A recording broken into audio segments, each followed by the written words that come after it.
Welcome back to the Gentleman's Gazette. Today's video is all about menswear rules and why they don't matter. Well, not exactly, but you'll see what we mean in a moment.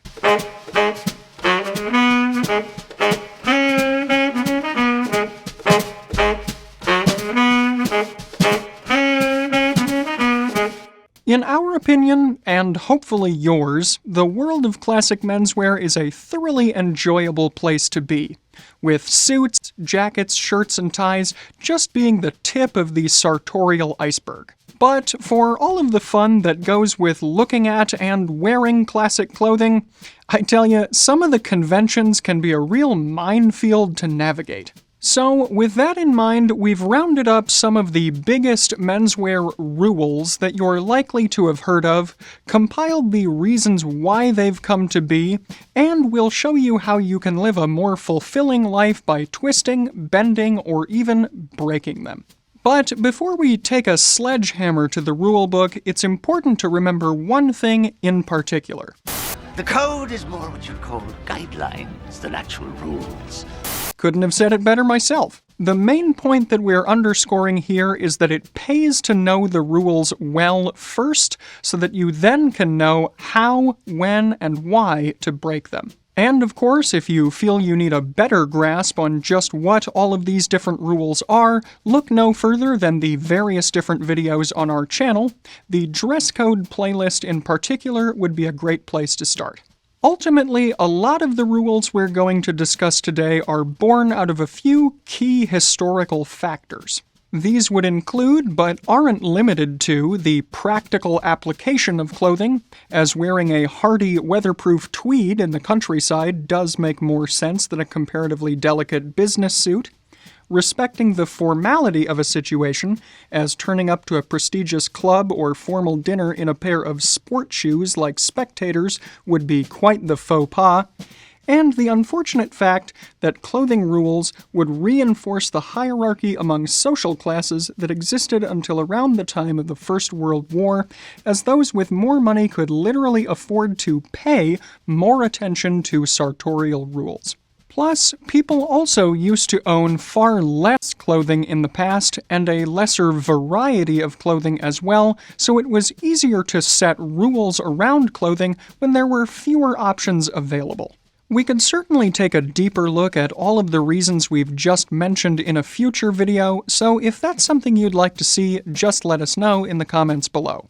But for now, let's jump into our main rules to break today, starting with our first one, tie length. And yes, we're starting off with a bit of a big one here, so hold tight. Anywhere you find someone wearing a necktie, it's almost guaranteed that there's going to be someone else close at hand to tell them that the specific length of their tie is incorrect. And yes, let's just get it out of the way now, there's no denying that this phenomenon had a surge in popularity during a certain presidency. In general, though, what's the issue here? Well, in a nutshell, according to menswear traditionalists, there's only one correct length for a necktie, and that's squarely in the center of your waistband. The thing is, though, there are a number of more nuanced variables that this highly simplistic rule just doesn't take into account. For example, let's say, for the sake of argument, that you've only got one tie in your closet that you wear with multiple different outfits. Unless you've got trousers that are all of exactly the same rise, which is fairly unlikely, then that one tie is going to be of a different length relative to the waistbands of all of these different pairs of pants. Now, it's true that you could also change up the tie knot that you're using to use up more or less of the tie's fabric relative to the tie length that you want. But if you're using this method, then it's likely that you're not going to be using the correct tie knot all the time for the different shirt collars that you have. The result of this, of course, would be a tie knot and collar combination that just looks off. And seeing as wearing a collar and tie is meant to frame your face in the best possible light, we would say this is the detail to focus on more so than the exact length of the overall tie. Furthermore, it's important to remember that for most of history, men actually wore their ties at a comparatively shorter length than men do today, even when higher-rise trousers were more commonplace. So, in reality then, there's no one correct length for your ties to actually be, and we would simply recommend that you shoot for your waistband as a general guideline. As long as your tie isn't comically long or short, chances are you're going to look just fine. And if one or both of the ends ends up longer than you'd like, you can simply tuck one or even both ends into your waistband to obscure this. And after all, if you're wearing a jacket, sweater, or other outer layer, the end of your tie isn't even going to be visible to begin with. So, the why behind having this rule in the first place is because a tie that goes down to your waistband is an aesthetically pleasing benchmark that's good to aim for when you're just starting out in the world of menswear. But you don't have to be too obsessive about it. In today's hyper-casual world, after all, it's uplifting for us just to see a man wearing a necktie in the first place, so we shouldn't be getting out the tape measure to see if he's wearing it exactly right. Okay, next up today is rule number 2, that trouser pleats must be forward-facing. We've spoken about pleated pants on the channel before, and there are some very divisive thoughts out there about just how these pleats should sit. There are really only 2 configurations of pleats that exist, those being either forward-facing or reverse pleats. A fair number of menswear traditionalists are going to tell you that the only proper way for trouser pleats to face is forward, the grand reasoning here being that it's easier to iron and maintain a trouser crease with forward-facing pleats. Okay. Practically speaking, yes, it is easier to get a sharp crease with a pair of forward-facing pleats, but should that really be the only consideration you have when adding a pair of trousers to your wardrobe? Remember, the 2 main functions of pleats are to allow for a greater range of movement while also allowing the trousers themselves to drape more attractively.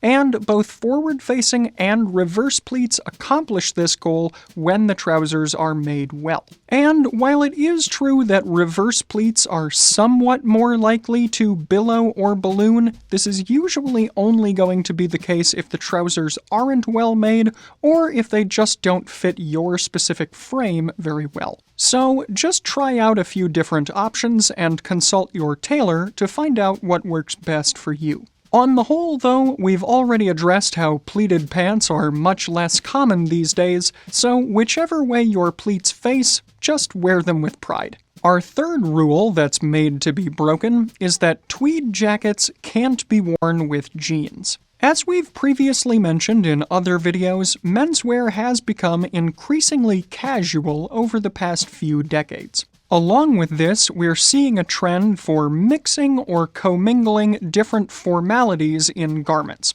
such as wearing sneakers with suits or tweed jackets with denim jeans. To be clear, we're not really big fans of the first of these 2 looks because the formality levels of a suit and sneakers are just too different to look good together. But we've definitely seen plenty of traditionalists get pretty angry about the second of these combinations as well. Honestly, though, we really don't get why. Yes, it is true that a full tweed suit can be a joy to wear and one to behold. But the reality is, tweed suits in their heyday were just as casual as denim jeans are today. Tweed suits and jackets have just moved up comparatively in formality in recent years and decades as more casual styles have been introduced. So, with tweed and denim both existing on the casual end of fabric choices and having their origins in workwear or other outdoor pursuits, they do make good pairing partners. The trick to getting the look right, then, is just to ensure that the cut of both your jacket and jeans are complementary. As long as the jacket isn't too structured or formal, and the jeans aren't too tight or overly embellished with unnecessary details, you can put together stylish looks that are surprisingly versatile in the 21st century. And of course, if you want more tips on wearing jeans with odd jackets, you can consult our video on that topic here. Alright, as we get to our next rule, I want a show of hands here. How many of you have heard the phrase, "no brown in town" before? 4, 5, 6,372, 6,373... Okay, yes, it seems most all of us have probably heard this phrase somewhere before. Essentially, this rule is about setting the formality of the types of clothing that men would wear in different situations. Being in a built-up area, where a man would have been expected to be doing business or finding himself in other formal situations, otherwise known as being in town, would historically have required dark, somber clothing of a more formal tone, as well as black footwear. Meanwhile, if you were in the countryside, a pair of brown shoes was virtually a requirement, as they would harmonize better with your surroundings and would do a good job of obscuring any dirt that you might encounter. In other words, simple common sense and color theory at play here. Of course, events of a higher formality still require dark clothing nowadays, more on this later by the way, but for the most part, this rule is outdated. By the way, as we mentioned in our older video on rules to ignore, which you can find here, 19th century rules like these about when to wear brown, white, or other colors were ultimately a way for the old money aristocracy to easily socially separate themselves from the new money nouveau riche as well as from the lower classes. Needless to say then, this type of classism and social stratification doesn't have any place in the 21st century. Speaking of prohibitions on brown, though, that brings us nicely to our fifth rule for today, which is that brown shoes can't be worn with a suit. The traditionalists out there argue that, considering brown can't be worn in town, then logically, the only shoes that go with a business suit are black, full stop. In short, though, this one just feels pretty ridiculous in today's modern world, where creating a harmonious look is going to be more comfortable for you and aesthetically pleasing for others. Now that brown is allowed in town, it's just silly to say that blue, gray, and of course brown suits can't be worn with brown or burgundy shoes. Especially since blue and brown and gray and brown are classic pairings in menswear. So, we'll dismiss this one simply by saying yes, brown shoes absolutely can be worn with a suit, just make sure that everything is working together harmoniously. On that note then, we're breaking up our next rule into two parts, so we'll start here with Rule 6A, that all of your metals in an outfit must match. We've previously made a video all about how to match your various leathers and metals, and you should definitely watch it for a few pointers. See what I did there? What we're zeroing in on here is the insistence that every metal item you're wearing has to match exactly. And realistically, this is, well, unrealistic. Items of jewelry, including watches, typically carry a sentimental value for most people, and whether it's a family heirloom, a religious piece, or something that commemorates a special time in your life, most people are going to wear their jewelry with far more purpose than the other elements of their outfit. What this supposed rule does, then, is massively reduce the amount of variety that you can incorporate into any one single outfit. For example here, if somebody wears a gold wedding band but receives a silver-toned watch as an heirloom, should they always have to choose between which one they want to wear? Of course not. A much better guideline, then, would be ensuring that all of the metal elements in your outfit harmonize well rather than matching exactly. And of course, this dovetails nicely into the second part of this rule, 6B, that all of the leather elements in your outfit must match exactly as well. Of course, there are additional layers to look at here, as not only do you have to consider the color of the leather, but also the type of skin and the finish. And it's pretty clear that the skin types and finishes don't always have to match throughout an entire outfit, as exemplified here, here, and here. And remember, quality leather goods are made from natural products, so it would be almost impossible to find different hides. The heck is that? Random piece of dust that just magically appeared. Okay. And remember, as quality leather goods are made from natural products, it would be almost impossible to find multiple hides that matched exactly for all of your different wardrobe elements. As we hope we've already demonstrated, different leather types can create beautiful contrast, so when it comes to different leather colors, we can apply the same reasoning that we did for metals, which is to say, harmony is king here. As an example, if we look to the sharply dressed agents of the Kingsman film series, we can first focus on their black Oxfords. Not brogues? Never mind. These, of course, don't match the color or the leather type of their watch straps, but it's important to take a step back and look at the outfit as a whole. These pieces don't match exactly, but the outfit still works on the whole because they're of a similar level of formality. And of course, who doesn't want to look as cool as a super spy? And yes, we did cover both leather matching and metal matching in our previous rule-breaking video, but we thought we'd go over them again in a bit of greater depth today. In the broad strokes, remember that the why behind these rules is assisting men who are first getting into classic menswear to assemble outfits that look more harmonious. And while it's never going to look bad if you make sure that the leather and metal elements in your outfit match exactly, remember that the overall aim is just that your outfit looks harmonious and that no single element is overpowering. Next is rule number 7, that a true gentleman doesn't own any short-sleeved button-up shirts. Well, as you can see, I think that one's just patently false. For a bit of context here, I just thought I'd let you know that I do personally enjoy wearing short-sleeved button-ups from time to time, and I wanted to let other men know that it isn't universally against the laws of fashion. That being said, it's not hard to understand where this rule comes from. It's our old friend class stratification again. Prior to World War II, short-sleeved shirts were actually fairly uncommon in Western menswear.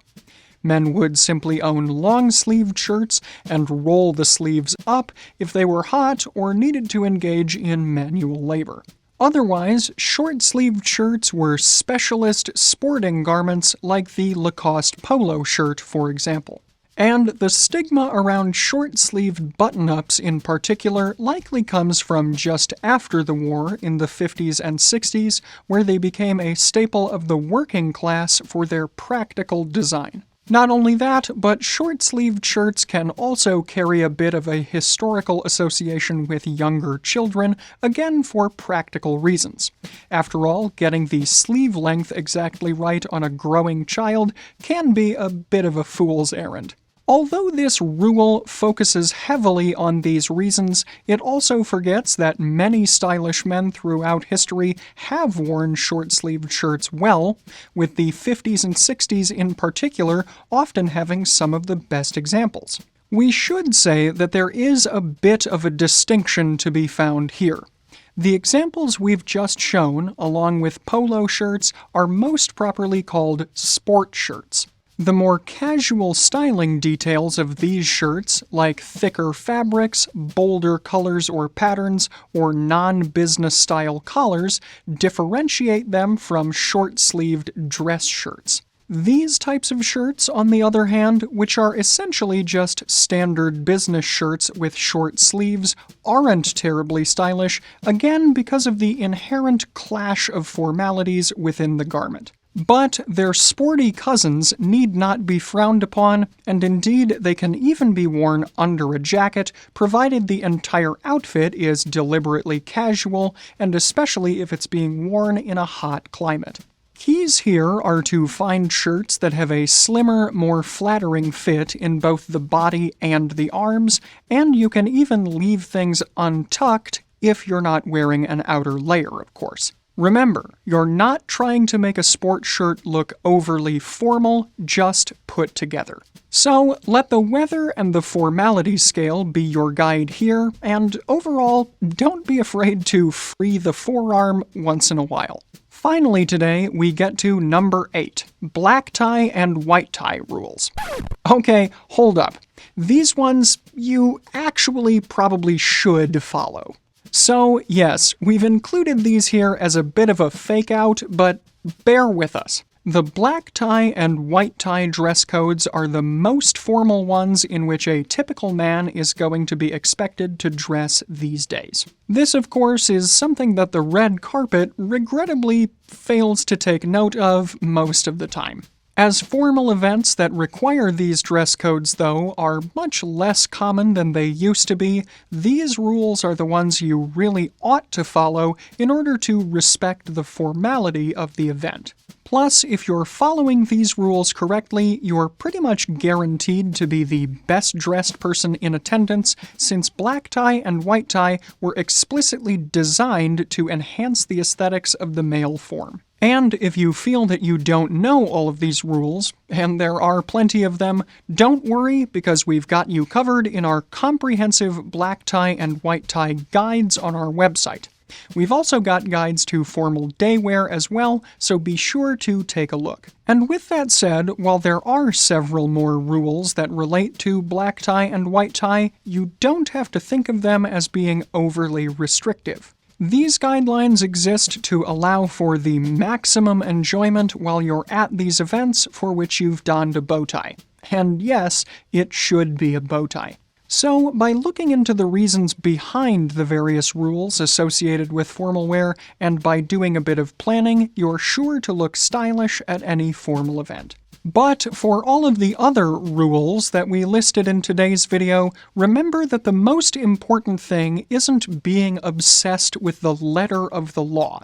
It's understanding the greater background context for how these rules came to be in the first place, and then implementing it wisely, but with moderation or other considerations here and there. So, there we have it. Several sartorial citations sidelined successfully.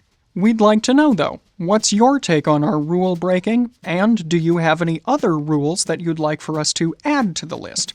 Just let us know in the comments below. In today's video, as I alluded to previously, I am wearing a short-sleeved sport shirt with an overall casual ensemble. The shirt features a relatively bold tartan-esque pattern in pink on a white ground with accents in blue, green, and orange. To reinforce the blue color feel and also ground the outfit, I've chosen to wear a pair of plain trousers in a medium blue shade, a bit lighter than what you would get with a standard navy. My shoes are hand-patinaed hole-cut Oxfords from Ace Marks in a red color that again is a bit brighter and more vibrant than a standard oxblood. Meanwhile, I've tried to harmonize them somewhat with my belt, which is one of our modular belts from Fort Belvedere, but this is a darker, more conventional menswear color. Even so, you're not going to see the belt much under my untucked shirt, so it really doesn't matter that the leathers of my shoes and belt don't match exactly. The buckle, by the way, is in silver, and it's the model we call the Jasper, and it also doesn't directly correspond to my wedding band, which is in more of a gold color. To go along with this casual feel, I've also left the product out of my hair today, but in the outdoor shots you're seeing, I'm wearing one of my trusty summer hats, a coconut straw pork pie, that also features a colorful hatband. And of course, my socks also tie together the various red tones and blue tones in my outfit. There are dark blue and red two-tone solid socks that are available in the Fort Belvedere shop, along with a wide array of other classic men's accessories, and you can check them out here.